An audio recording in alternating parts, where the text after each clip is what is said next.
Hello everyone, and welcome back to another edition of Indexer Office Hours.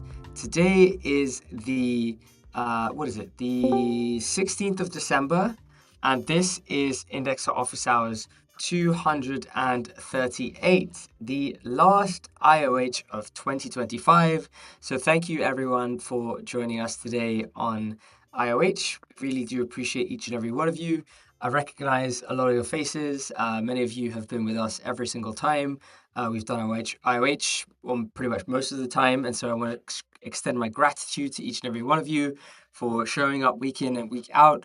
It's been a fun time, 2025. We've done a lot. We've migrated and, done many, many things, improved a lot of things, made a lot of mistakes, learned from them.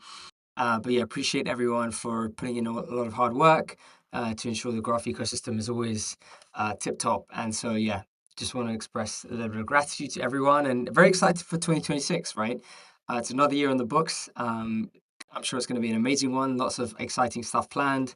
And so yeah, excited for what the future brings in terms of the graph ecosystem and future IOH episodes. Okay, for anyone who is new to Index Office Hours, and I see a new face, this is the town square where graph ecosystem participants come together and discuss the most important and relevant topics for indexers. As always, I like to say this is a conversation and we do love participation, so feel free to get involved in today's conversation via voice or text. And of course, if you're having any challenges there, do let me know and I'll try and get that sorted for you. And as a final reminder, this session is going to be recorded and posted onto public channels like YouTube. So if you are concerned about privacy, just bear that in mind. And with that, let's get into today's exciting agenda. As always, I'm going to hand over to Carlos for the regularly scheduled Repo Watch section. Hello everyone, and welcome back to the last Repo Watch of this year. So it's been visibly quiet, but there are a couple of urgent releases, so I'll start with those. I'm not sure if you're aware, but there's been an exploit to balance their contracts on Gnosis, and they're going to do a hard fork scheduled for the 22nd of December, which is what we need, right? Like hard forks right on Christmas. So on account of that, there's two relevant releases. We have a patch version from 𝗟𝗂𝗂. It's now on 3.3.2, and it does bring in support for that hard fork, upcoming on 22 December again. And there's also another mine release, which is urgent for anyone running it for the same reason. It's now on 1.35.7. This one has actually released a few patch versions over this week. But outside of this, all of the rest of the churn seems pretty mild. So we also have a new Arbitrum Nitro release, 3.9.4, another patch version, some minor improvements there. Still correcting some RPC issues as well, but nothing too critical. We have a new patch version for MDAL v2. It's now on 0.5.3. And on the Polygon side, there's also been a couple of patch releases for their now maintained by Polygon fork of 𝗟𝗂𝗂, which is now on 3.3.4. Going over to consensus layer clients, we have a new miner from Prism, set at 7.1.0. This one does have some relevant, interesting features, namely, it brings in backfill support, and it's really nice to see more of the consensus layer clients starting to have a bit better support for these sorts of operations. It's been a bit chaotic since they've been introduced, the blob storage and getting that data sorted. Teco also has a minor release. We're now on 25.12.0 with some significant bug fixes, so if you're running that, you should also update. Going over to the Graph stack, post-Horizon, there's been a bit of a churn. There's been a couple of patch releases for Indexer Agent. I'm sure most of you are following that. We're now at 0.25.3, and there's actually still more upcoming bug fixes. If you're following Discord or any other channel, you know or you're aware that there are still some corner cases and issues being fixed right now. On to Indexer Type Agent, we're now on 1.12.2. And this one has a single fix to scroll lookups. And that's the current state now on the graph stack. On Launchpad, we have new charts for Nimbus, Arbitrum Nitro, Aragon, 𝗨𝗂𝗟 𝗶𝗀𝗀, and Graph Network Indexer. As of now, all of those are on the latest releases. So Aragon already covers the hard fork prognosis. Arbitrum Nitro is also the latest release, and so on. And that's it for this week on RepoWatch. So I'm handing up to 𝗨𝗂𝗂 for protocol segment as usual. Thanks, Carlos. Okay, getting into Protocol Watch, as always, we start with forum governance, which we don't have any new updates for you today, but we do have some updates for the forum research category, mainly some of the remaining core dev updates that weren't up last week were just added after the episode. That includes streaming fast and Pinax. I added all 5 of the latest updates, including Edge and Node semiotic graph ops too. So that everyone that's interested in any of the core dev updates can have them handy in this particular episode. So as always, those are pretty lengthy in and of themselves. So I just added to the agenda, and the threads are linked there. So if you're interested in any of those, you can check them out later.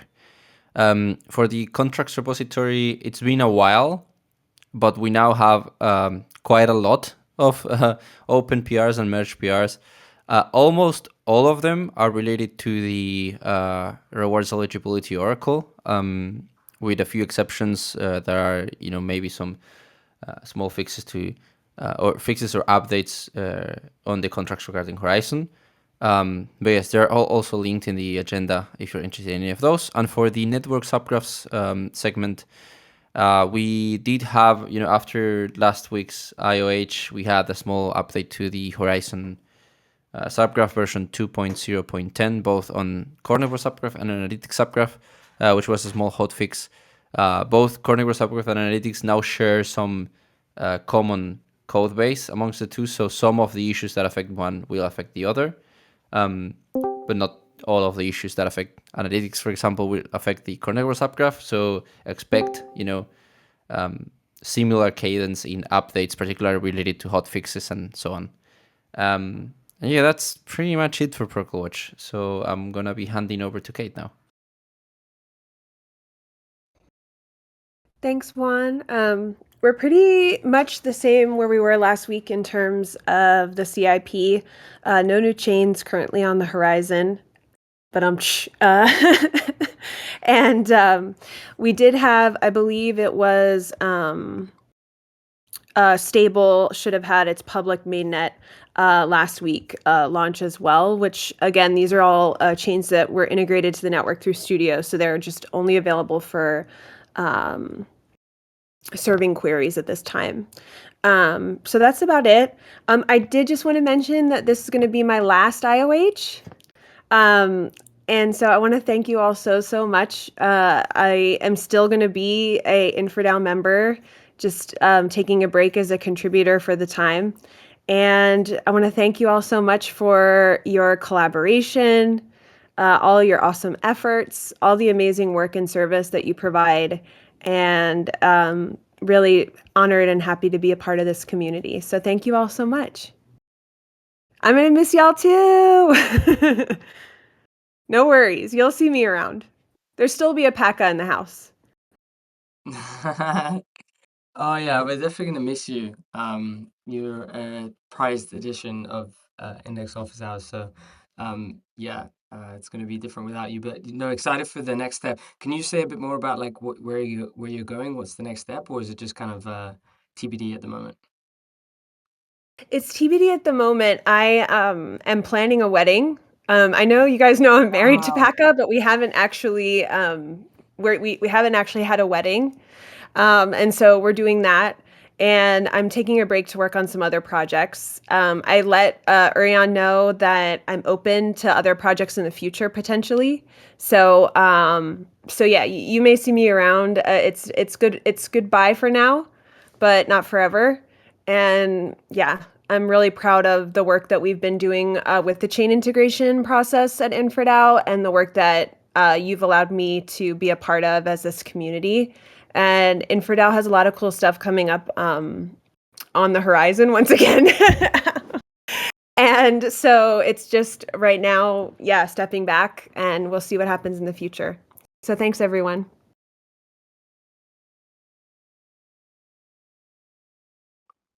That's incredible.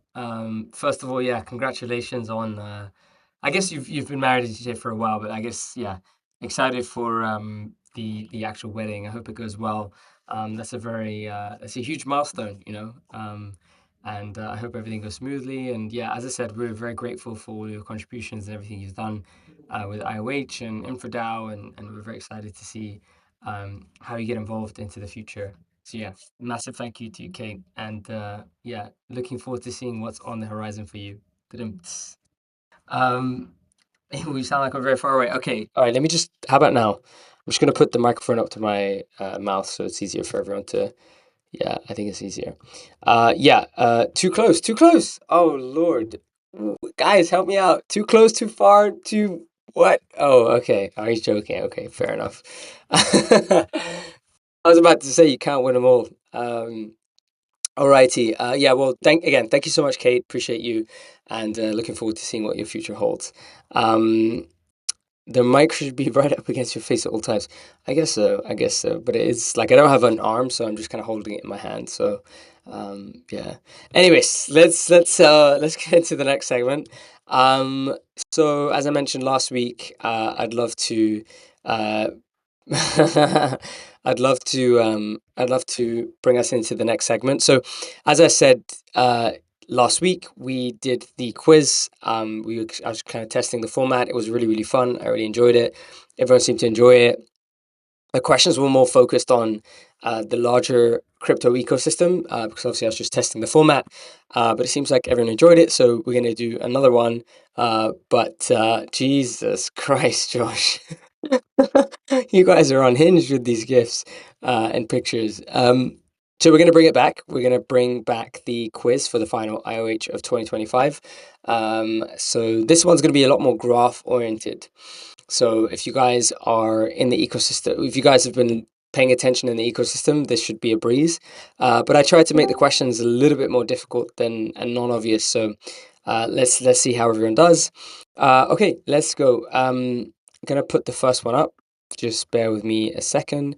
And you're gonna get 30 seconds on the clock for each question, because obviously I don't want you guys Googling or using AI or anything of that nature. So I think about 30 seconds is enough time to come up with a response without having to consult Google or AI. So here we go. First question coming. Boom. Timer starts now.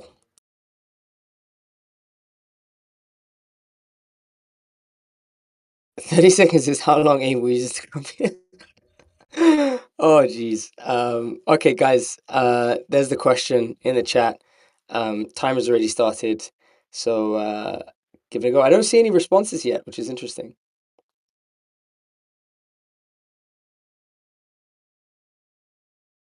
Okay, we got one vote. ChatGPT is slow today. Oh, cheating, no cheating, no cheating. Only one vote. Interesting. Two votes, okay.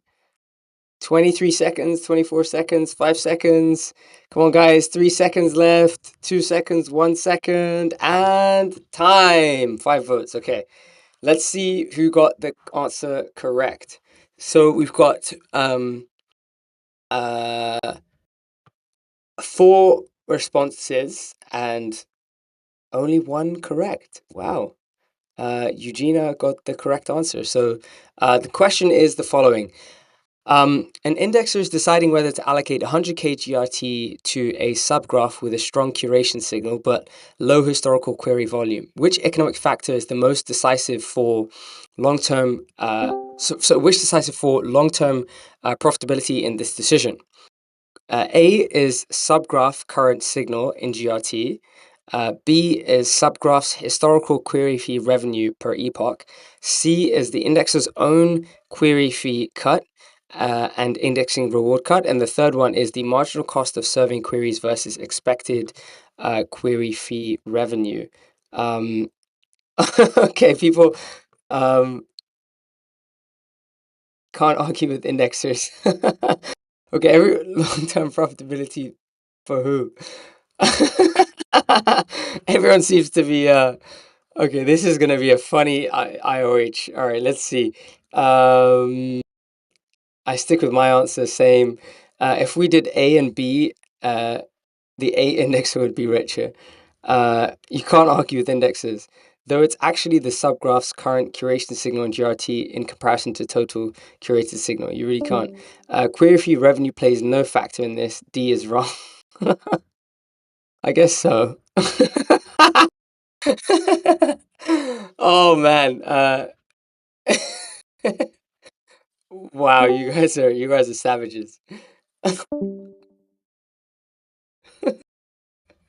Who is this able guy? Oh, you know what? What was that? Was that a sound effect? Oh shit. Here we go again. Jesus Christ. Oh my God. This is hilarious. This is hilarious. Okay, so is there a unanimous agreement that that A explain thinking? It's A lol. Okay. All right, so Can devs do something?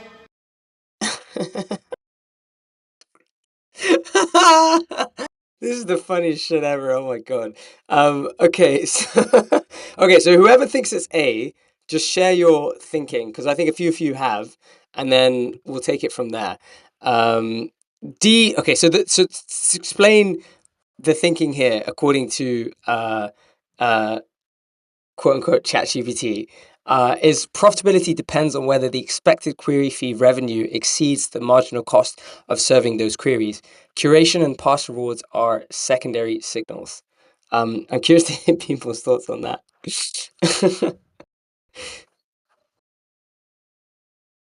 A subgraph with lots of signal and no query fees makes you money via indexing rewards only.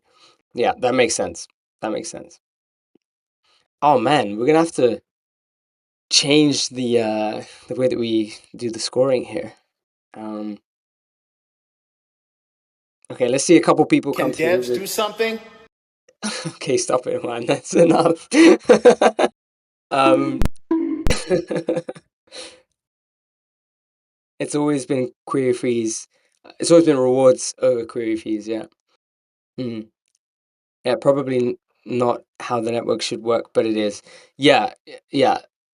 That's fair. So it's a signal, but the second most important factor is E. Uh, is E? E was not an option. Uh, are the indexers going to index it? Interesting. Can you elaborate, Marc-Andre? Because that wasn't an option. I guess you're adding one to the Yeah, It's well, kind of like how I finance just think, essentially. Oops, sorry. Go ahead. yeah, I invented this option. It's a missing option. So signal is quite important, but the long-term profitability of indexing, presuming it's only indexing rewards for that subgraph because there's no query fees, well, is it going to be very, very popular subgraphs? Or is there going to be a lot of indexers jumping on that subgraph and then indexing it? Yep. And Gemma also mentioned F. Yeah, are you actually synced on that subgraph? So are you synced? Are there indexers there? And is there some signal?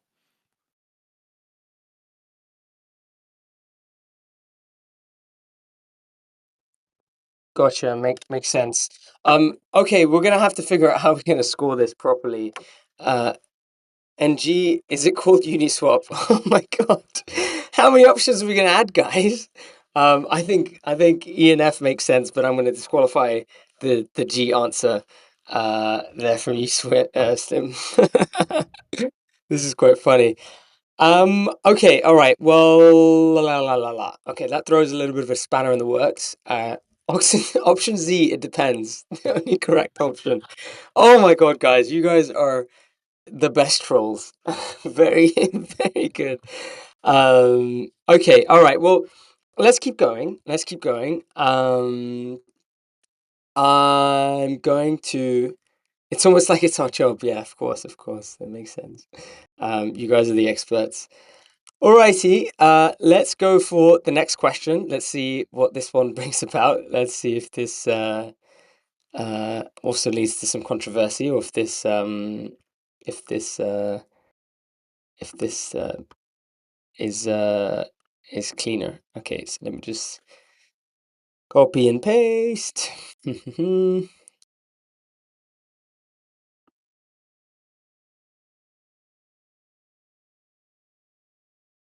Just gonna add all the options. We should have some music going as I'm adding these questions in. Just keep people entertained. All right, this one's gonna be interesting. Okay. Maybe what I'll do is I'll read the question out before submitting it. So under the exponential rebate function, what happens to... Yeah, maybe I should ask these kinds of questions because it's more objective. But okay, here we go.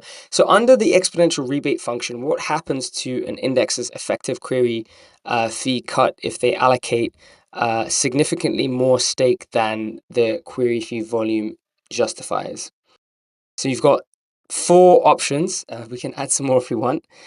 First one is it increases because more stake earns more rebates.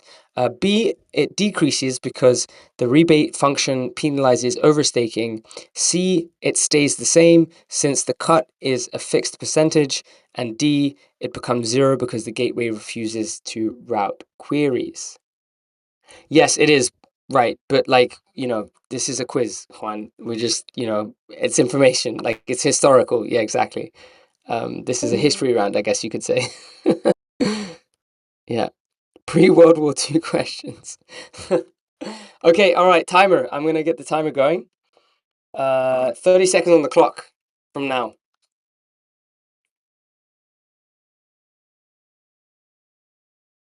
We've got 3 votes so far. 10 seconds in. Keep going, guys.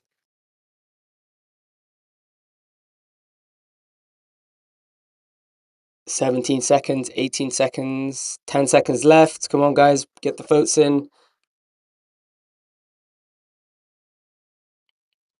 3, 2, 1, and stop your voting. Okay. Okay, we've got some questions in here. Better questions would have been around the optimal stake to query fee ratio, deeper in the weeds. Can you elaborate, Josh? I'm assuming like simpler questions where it's just like matter of fact, like the one we just posted, I think will probably be easier, where it's like less debatable. Wasn't able being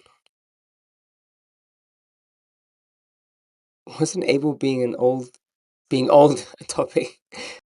Wasn't able being old a topic in last IOH? Yes, even the questions are ancient. Yeah, I am old. Sorry, can't do anything about that. I interpret significantly more stake at 1,000x query fees. Uh, I like that, Vince. How did the Greek city-states manage to defeat the... I mean, I was there. I saw it firsthand, so I can answer that question firsthand. Okay, all right. Let's get the votes in. Okay, so we got 4 votes, and they're all wrong. Well, maybe according to ChatGPT, they're all wrong. You guys might debate this, but it's if you were hosting a community call, what's the most slim? Jesus Christ. Yeah, fair enough, Juan. Yeah, maybe I made a mistake in trusting ChatGPT here. Actually, technically, it's Perplexity, so maybe Perplexity messed up on this one. I'm gonna go for the memes from your audience. I think that's the most important aspect of IOH. Seems like 5 people agree with me. The answer is actually B, according to ChatGPT, and here's the rationale, and I'm curious to hear your guys' perspective. It is the exponential rebate function is designed so that overstaking relative to query fee volume reduces the effective rebate, disincentivizing wasteful allocation. Which I think is very matter of fact. It's not debatable, but I'm curious to hear if people think otherwise. Yes or no? Okay, Juan. Oh, Juan the here with his option Z. It depends. Do you want to elaborate? I can provide the source, by the way, that ChatGPT used, if that's helpful. It's the indexer docs, and I guess it's To be honest, I don't even remember exponential rebates. It's been way too much of a time. But the question was a little bit weird because it mentioned effective query fee cut, which is a separate thing. Effective query fee cut is like a derivative calculation over the query fee cut itself, which I think is what the rebate function uses. So I think it becomes a little bit more complex when the terminology is weird. Right. So I guess yeah, it's a matter of like making sure to shape the question properly. Okay, fair enough. Everybody voted for everybody voted for C, which is interesting. Let's move on. You know what I'm gonna do? I'm gonna read the questions I have here and then see which one actually makes the most sense. Okay, let's have a look.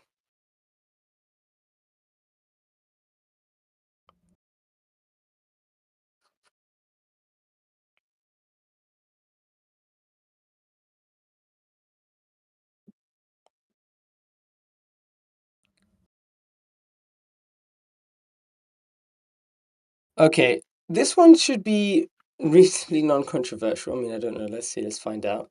But here we go. Just gonna load up the question now. Just bear with me one moment. And then, of course, as I said, I'll read it out first, and then I will post the question for you guys to respond to. So, just loading everything in now. Okay. The question is the following. A subgraph has no indexing rewards, e.g., it uses IPFS or queries a non-mainnet chain. An indexer serves queries, a subgraph has no indexing rewards, e.g., it uses IPFS or queries a non-mainnet chain. An indexer serves queries for it. What is the only revenue stream available to that indexer from this subgraph? A, indexer rewards from protocol inflation.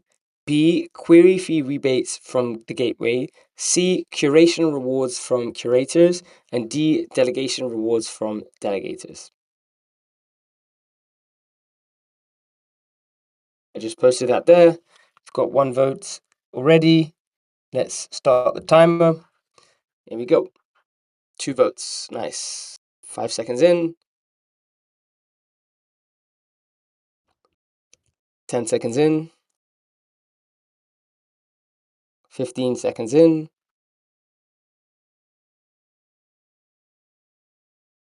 20 seconds in.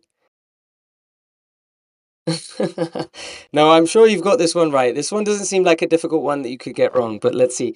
3, 2, 1, and time. You got 5 votes in. Okay, Juan at it again with the Z. Okay. It kind of feels like B, C, and D could have been all correct. Lol. Okay, so the correct answer is B, and we've got 6 votes for B. Congratulations to everyone who got that correct. And Gemma, you are one of them, so congratulations. You did a great job there. Okay, awesome. Great to see that one worked well. I think it's better if I just read the question ahead of time and just confirm it's the right question to be asking. So I'm just going to go ahead and look at some other ones and see which one is relevant to bring up. Okay.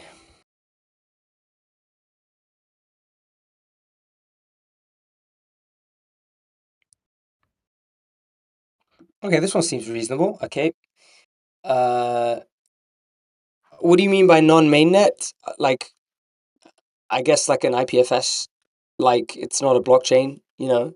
It's my interpretation of it, but tell me if you think otherwise. Okay, just We gonna now load up have the next. indexing rewards also for testnets and multiple mainnets. I think this is coming from the time when we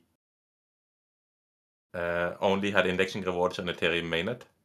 Yes. This let's remember this is a historical. This Yeah. is a historical quiz. Did you get this from where? The Graph Academy. When is-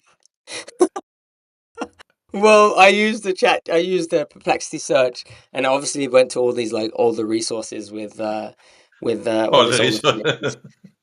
Exactly. Outdated. Yeah, ancient resources from the year 300 AD. Yeah. Okay, all right. This one should be reasonably non-controversial like the previous one. So here we go. Uh, when an indexer closes an allocation, they claim both indexing rewards and query fee rebates. Which of these is not affected by the indexer's delegation parameters? A is a total the total GRT paid out by the protocol for indexing rewards. B, the portion of query fee rebates that goes to the indexer. C, the portion of indexing rewards that goes to the delegator. And D, the portion of query fee rebates that goes to the delegator. Here you go. Posted the chat. ChatGPT 3.0. Oh, it seems like it.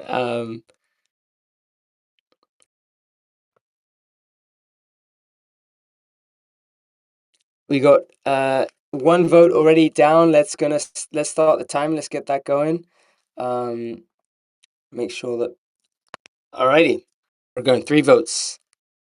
C and D are not the same. So C is the portion of indexer rewards that goes to delegators, and D is the portion of query fees rebates that goes to delegators. Yeah.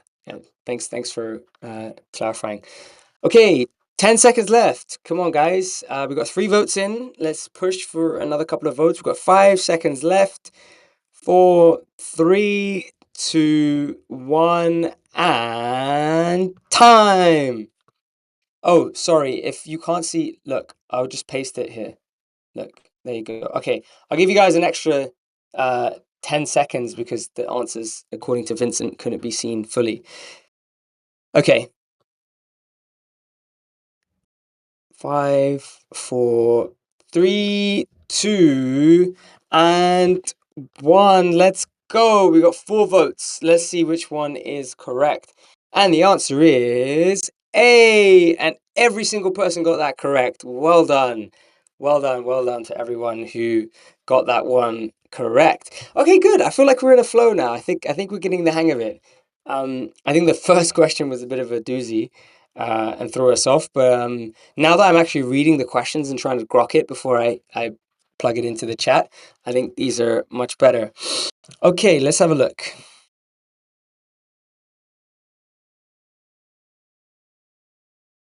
Okay, that one's a bit complicated, so let's move on.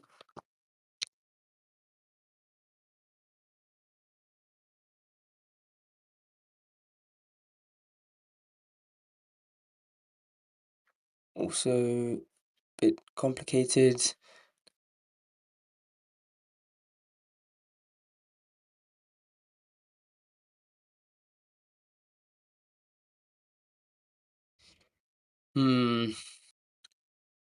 Also a bit up to interpretation.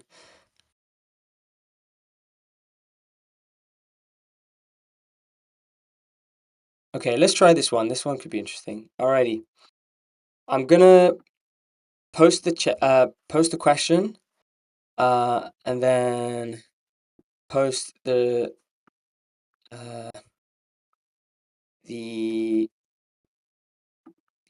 poll, and then I'm also going to post the response, the multiple choice in the chat.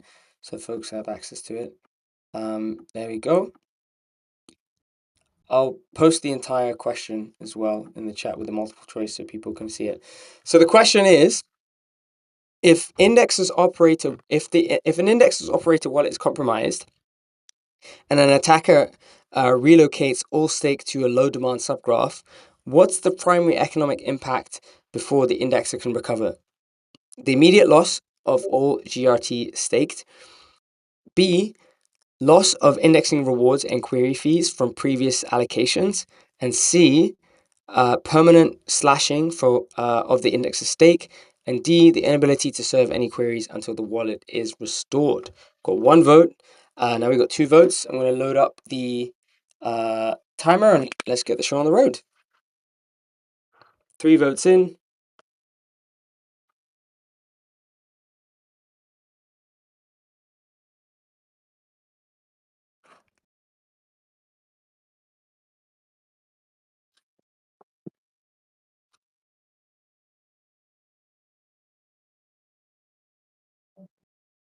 Okay, we've got 5 seconds left. Kind of confused by this. Yeah, I'm gonna try to just rejig the questions a little bit.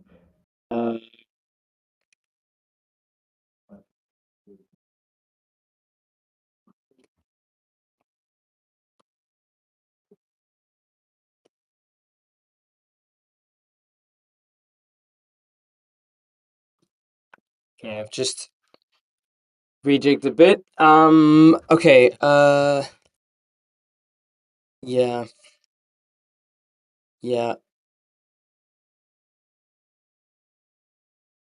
Alrighty. I think I'm gonna go for questions that are more like matter of fact and undeniable and like less debatable. But let's go with this one.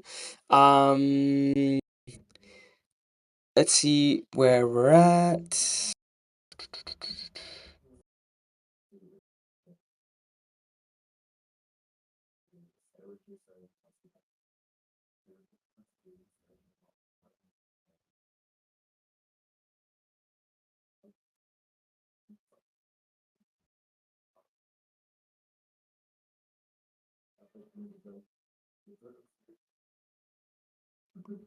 Okay, the answer is B. Let's see who. Yeah, everyone got that right. Awesome. Good to see. Good to see. I feel like we're getting the hang of it now. I wish there were more attackers that were allocated for me. I just need to skill them up. That's funny. And low demand could be high curation, and the attacker could did you a favor. Oh my god, these are hilarious. Okay, so we're rejigging the questions to make them more matter of fact and less kind of debatable, in the sense that they're just going to be like facts-oriented questions about the protocol itself. So here we go. Okay, this one should be pretty. I mean, you guys are getting the hang of it now, but it should be pretty straightforward.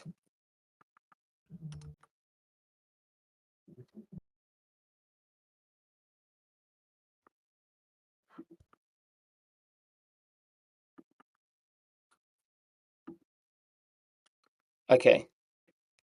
Boom. Index rewards are distributed from a fixed annual inflation rate. What's the current protocol-wide inflation rate for indexer rewards? Is it A, 1%, 2? Oh my god, F, it depends. None of the above. Is the is this is the is the price is right? Is it the price is right? Okay. Kind of. Isn't the closest person gets it right. It is now a fixed issuance and not a percentage after the move It's a what, to sorry? Arbitrum. It's now a fixed amount per block and not a percentage. Well, guess what, Salim? This is a historical Q&A. Oh, historical.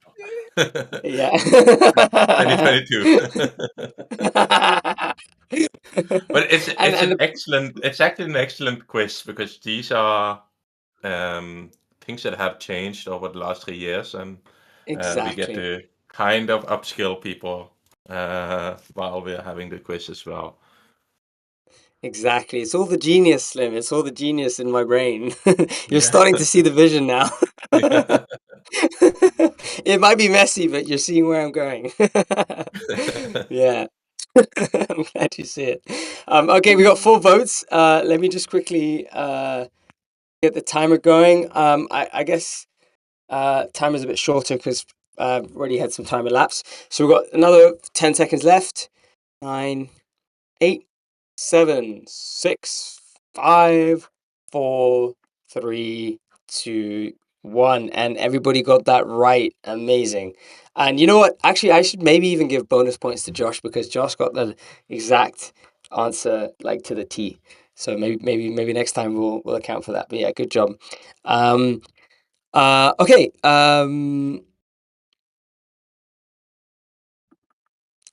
These ones are a bit easier. Let's go for a bit difficult.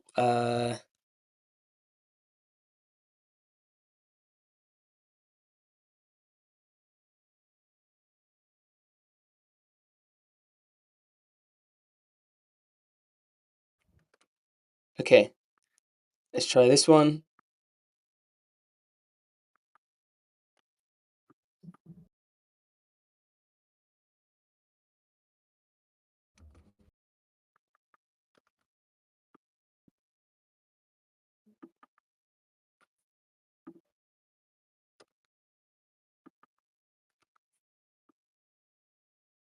Alrighty. So the question is, what is the maximum allocation lifetime in epochs before a delegator can force close an allocation, resulting in no rewards? I see a lot of people voting, so people might know this one. Still going to run the timer though. So here we go, 30 seconds on the clock. Let's see what people think.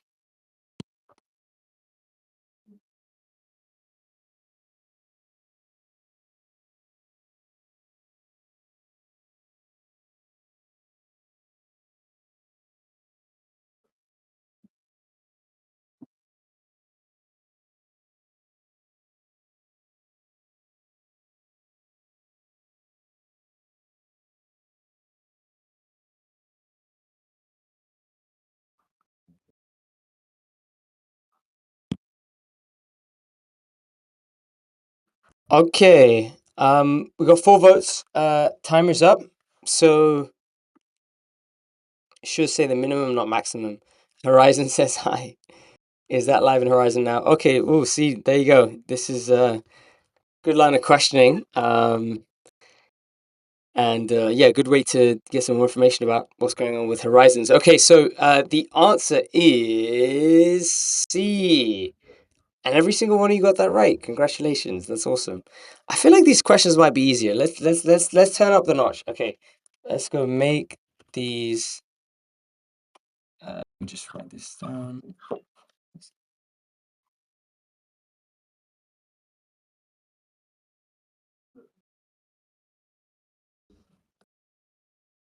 All right, I'm gonna see if we oh yeah, don't forget to grab your POAP, guys.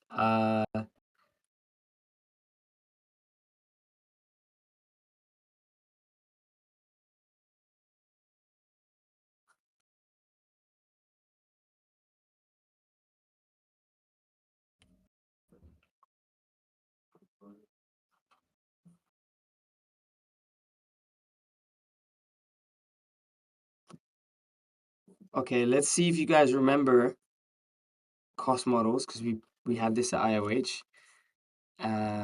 Hopefully everyone remembers. So I'm just gonna put this one in here.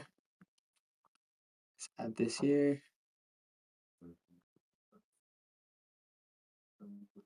Okay, sorry, let me get the mic up close. What's the primary purpose of cost models in the indexer service?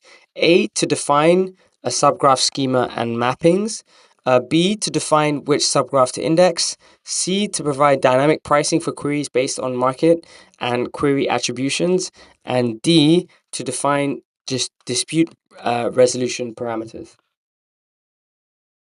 F, to piss me off. Oh man, I should give an extra point for that. That's funny as hell. E, to not function. That's also really good as well.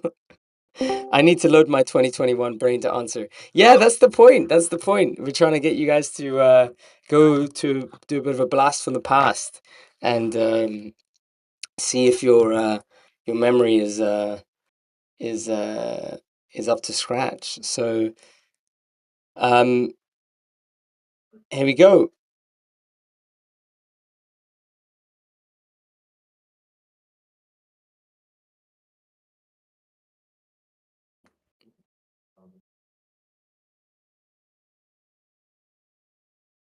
We've got 5 votes, so we should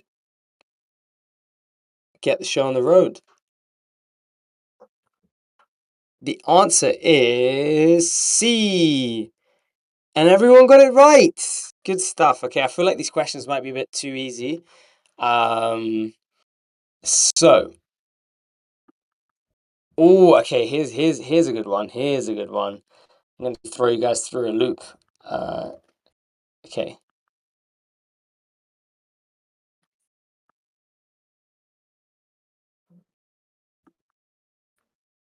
Okay, I'm gonna have to post this question in its entirety. And then I'm gonna post a poll. So here we go, C and D.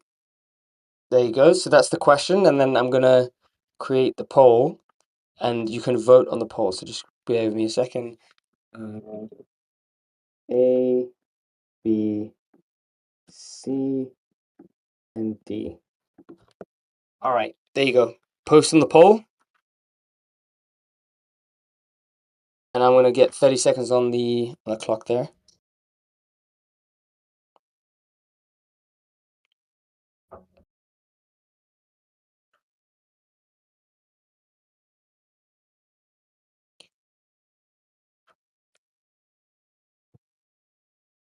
The question is, what's the exact formula for the indexer's share of indexing rewards on the subgraph deployment? This one's going to be tricky, so hopefully you guys get it. And the options are in the chat there.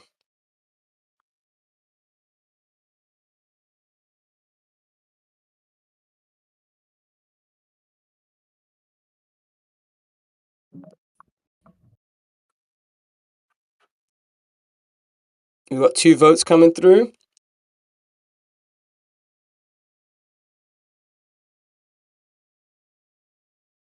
Just going to wait another 10 seconds.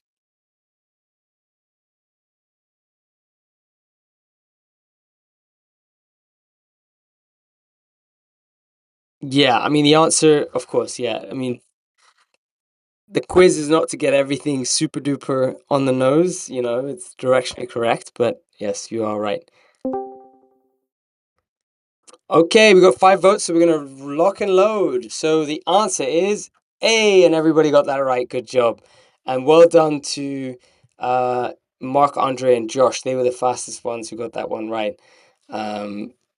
Good stuff, good stuff. Okay, let's see if we can squeeze a couple more in. I'm going to put another formula one in. Yeah, right-ish. Yeah. Let's extend some patience or like leeway. Okay, this one's gonna throw everyone through a loop, maybe depending on the level of understanding people have of certain formulas. Okay, I'm gonna post the last one, the last option again because it kind of cuts off. Option D is this.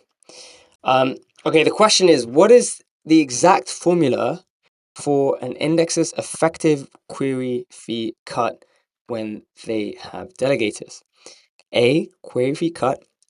B, query fee cut times 1 minus delegation ratio. And then you can read the rest. I won't read all of them. 2021, exactly, yeah. This was before Horizon, if I'm not mistaken. So we're bringing you guys back to the old school. We're doing this to refresh your memory.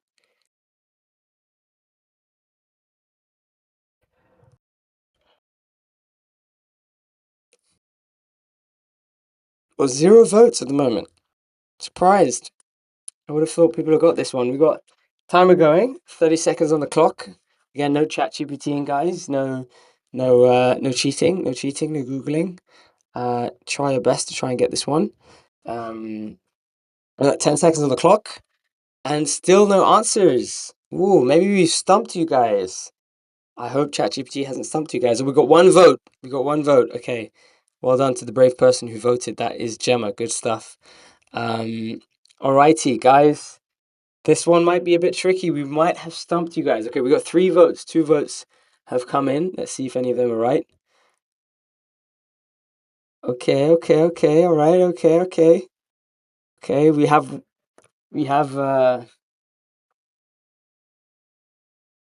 unsure about on this one. Well, we have 1 correct answer. So, actually, that's totally wrong. I didn't see the plus. Yeah, good catch. Okay, 3, 2, 1. The answer is B. Congratulations to the 2 people who got that correct, which is Josh and Vince. Well done, gents. We're starting to see some clear winners here. This is good. Oh, okay, this one's quite fun. This is gonna give us a little throwback. So I'm just gonna paste it in. Do you guys remember Fisherman?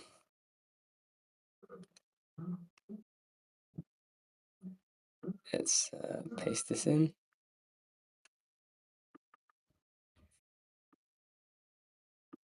Okay.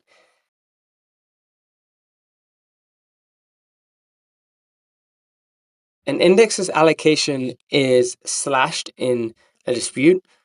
What happens to the fisherman's deposit? A, it's burned if the dispute is rejected. B, it's returned if the dispute is accepted. C, it's returned if the dispute is a draw. Or D, all of the above. This one is a bit of a throwback. I don't think we have the fisherman mechanism in the protocol at the moment. So let's see if people get this right.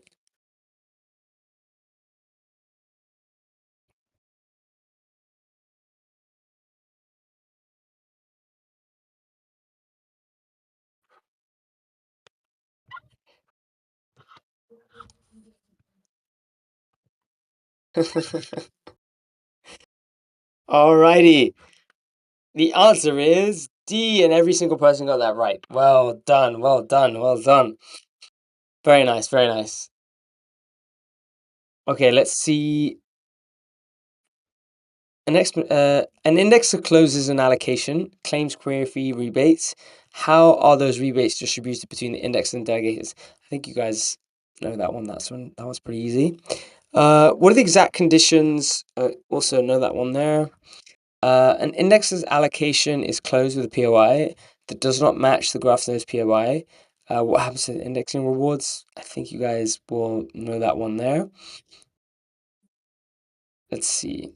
An index's graph node is syncing a subgraph with a very large number of historical events. What exactly? Okay. This one's going to be controversial, but hey, let's run a bit of controversy. Why not? Last question. A little bit of controversy. Doesn't hurt anyone. So here we go. I'm going to also paste the full question in the chat because I think it gets cut off in the poll. So Here we go. Last question for this quiz and for today's IOH. And the question is, an indexless graph node is syncing a subgraph with a very large number of historical events. What is the exact recommended practice to avoid sync failures? A, to create an allocation immediately and let it sync on-chain. B, to use off-chain syncing to sync the subgraph to chain head before creating an allocation. C, index only the most relevant blocks and ignore history. D, ask the subgraph developer to simplify the mappings. Bit controversial. It could be left up to interpretation, but let's see what you guys think. You might even add an option E, D, E, F, etc., Z, maybe even. It'd be interesting to see. Avoid sync failures and allocation is best practiced. These are two different things in my opinion. Yeah, that's fair. That's fair. Let's see what people say. I'm going to put the final 30 seconds on the clock. So let me just do that now. We've got 5 votes in so far, which is great. It seems like people are pretty confident about this one. Everyone's already voted. Okay, fine. Everyone's already voted. Fine. The answer is B, and every single person got that one correct. Well done. Depends if you're a gambler. Yeah, that's true. Crypto is known for some degenerate gambling behaviors. Okay, there you go. There you have it, folks. That was the quiz. That was really fun. That started off quite interestingly, with a lot of folks kind of debating if the response is even valid, or the answer is even valid, which is fair. But I think we got into a nice flow there. I think we managed to find a flow where we are answering the questions, and people getting some right answers, which was pretty fun. I guess if people like this format, we can try and improve it, and maybe adjust the questions so that they're we know the right answer. Yeah. Oh, that's very sweet, Josh. Josh is just saying big thanks to Abel for wrangling us all in and for all the work throughout the year. That's very kind. Yeah, no, I really enjoy these. They're super fun. We love to banter and have a good time. And you guys are the best sports. I love the memes. I love it. I love how you guys take the piss out of me all the time. And yeah, it's funny. We have a good time. Yeah, definitely appreciate you, Marc-Andre, for the kind words, and Josh there. Yeah. No, this is fun. It's one of my favorite calls of the week. We have a lot of laughs here, and yeah, it definitely does sometimes feel like cat herding, but it's all worth it because everybody's laughing, having a good time. Obviously, learning a lot of stuff. We try and bring some experts in to talk about stuff that's relevant for you guys, but we can't forget to have a good time and laugh, right? That's the main thing. So yeah, appreciating every single one of you. You guys are the best. I really have had an amazing time this year. Just like bantering with you guys, mispronouncing names, watching the memes. As I said, yeah, this is one of my favorite calls that I do throughout the week. And I'm looking forward to 2026 and many, many more to come. There's plenty of more things to talk about. So I'm very excited for what the future holds. Appreciate you, Vincent, Marc-Andre, Josh, for the kind words in the chat, and each and every one of you for joining us every single week. I hope you guys have a fantastic holidays. Hope and a Christmas if you guys do celebrate, and of course we'll see you same time in the new year for another edition of Index Office Hours. Have a wonderful rest of your 2025, and take care, guys.